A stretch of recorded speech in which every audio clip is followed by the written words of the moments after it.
Selamat siang semuanya, perkenalkan nama saya Yupita Amanda dengan NIM B101231006106 dari Prodi Ekonomi Pembangunan kelas sore.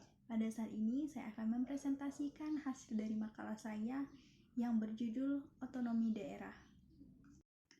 Sebelum mulai presentasi saya pada saat ini, saya izin untuk berterima kasih kepada teman-teman saya yang sudah mendukung, memotivasi, dan membantu saya dalam penulisan makalah ini. Dan saya juga berterima kasih kepada Ibu dosen, Ibu Mentari atas bimbingannya selama memberikan tugas selama penugasan makalah ini. Langsung saja pada materi yang pertama di bagian pendahuluan. Otonomi daerah merupakan bagian dari sistem desentralisasi yang memberikan kebebasan kepada setiap daerah dalam mengelola wilayahnya. Sistem ini diperkenalkan pada masa reformasi tahun 1999 sebagai jawaban atas pengakuan bahwa sistem sentralisasi yang diterapkan di Indonesia tidak efektif dalam mewujudkan kebahagiaan masyarakat Indonesia yang terkenal dengan keberagamannya.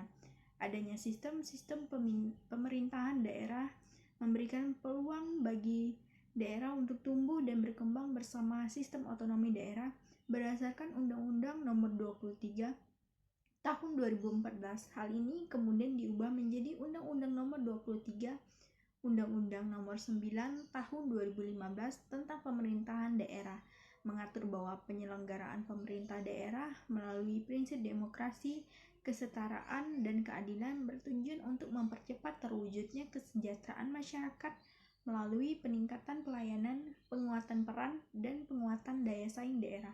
Sistem Negara Kesatuan Republik Indonesia memperhatikan keunikan negaranya sendiri. Pada materi kali ini, saya memiliki 3 poin besar pada rumusan masalahnya. Yang pertama adalah apa itu otonomi daerah, yang kedua implementasi otonomi masyarakat, yang ketiga berbagai tantangan yang dihadapi otonomi daerah. Dan pada materi saat ini juga memiliki 3 tujuan utama. Yang pertama, mengetahui apa itu otonomi daerah. Yang kedua, mengetahui bagaimana proses implementasi otonomi daerah dalam masyarakat. Yang ketiga, mengetahui apa saja tantangan yang dihadapi oleh otonomi daerah. Langsung saja masuk pada inti materi pada hari ini, bagian definisi otonomi daerah. Otonomi daerah berarti hak, wewenang, dan kewajiban daerah otonom untuk mengatur dan mengurus urusan pemerintahan dan kepentingan masyarakat dalam sistem kesatuan negara Kesatuan Republik Indonesia.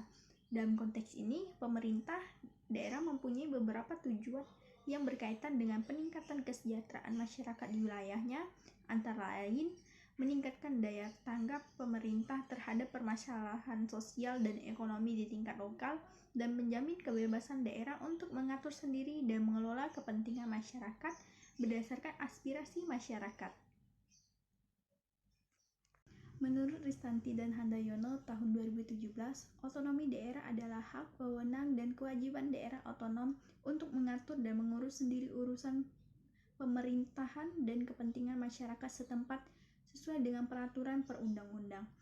Penyelenggaraan otonom daerah selain berlandaskan pada acuan hukum, juga sebagai implementasi tuntutan globalisasi yang harus diberdayakan dengan cara memberikan kewenangan kepada daerah yang lebih luas, lebih nyata, dan bertanggung jawab, terutama dalam mengatur, manfaatkan, dan menggali sumber-sumber potensi yang ada di daerah masing-masing.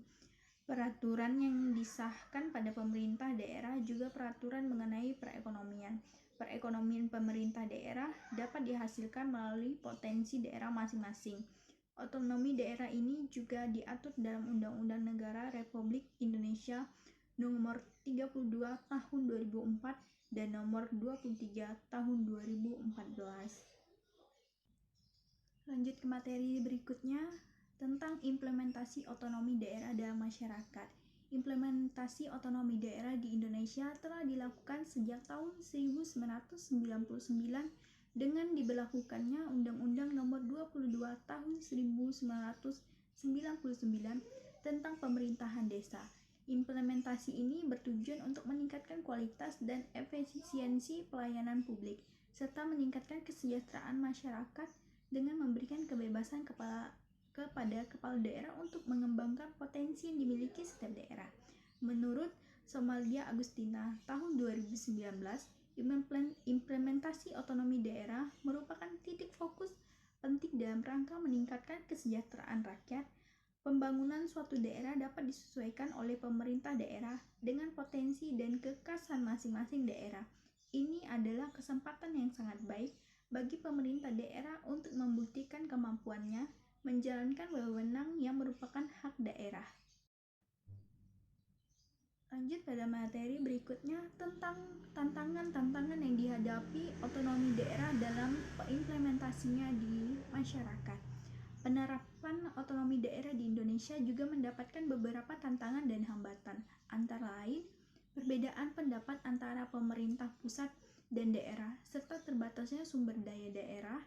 Namun, pemberlakuan otonomi daerah di Indonesia telah membawa beberapa manfaat, seperti peningkatan kualitas dan efisiensi pelayanan publik serta peningkatan kesejahteraan daerah. Menurut Melty tahun 2004, kebijakan otonomi daerah dipandang dapat menjawab kebutuhan dan keinginan daerah, tetapi di sisi lain keraguan akan implementasi otonomi daerah juga berkembang. Hal ini berkaitan dengan kesiapan aturan perundangan, kualitas sumber daya manusia, penyelenggaraan pemerintah di daerah, ataupun masih kaku dan tidak responsifnya birokrasi. Kekhawatiran yang tersebar adalah akan terjadinya eksodus pelaku dan pola korupsi dari yang selama ini terjadi di pusat menjadi ke daerah-daerah. Baik, saat ini kita sudah masuk bagian penutupan dari presentasi saya pada hari ini. Di bagian kesimpulan, dalam uraian di atas, kita dapat mengetahui bahwa otonomi daerah dapat dalam implementasinya di masyarakat mendapatkan berbagai tantangan. Dengan begitu, dapat disimpulkan bahwa penerapan sistem otonomi daerah ini masih belum optimal. Namun juga, otonomi daerah memberikan dampak yang positif dalam penerapannya sehingga menghasilkan berbagai manfaat. Dan otonomi daerah juga memberikan kesempatan kepada masyarakat untuk dapat mengoptimalkan potensi sumber daya alam sehingga dapat meningkatkan kualitas pembangunan dan kesejahteraan masyarakat. Dan saran pada saat ini, agar pembangunan daerah dapat dioptimalkan, diperlukan juga peranan masyarakat di dalamnya untuk ikut berpartisipasi sehingga penumbuhan jiwa tanggung jawab terhadap keberhasilan pembangunan yang sedang dijalankan dan kesejahteraan masyarakat. Dan juga kinerja pemerintahan daerah harus juga ditingkatkan dalam menjalankan tugasnya agar lebih efektif dalam mengurus urusannya sendiri. Baik, sekian presentasi dari saya. Kurang dan lebihnya saya ucapkan terima kasih.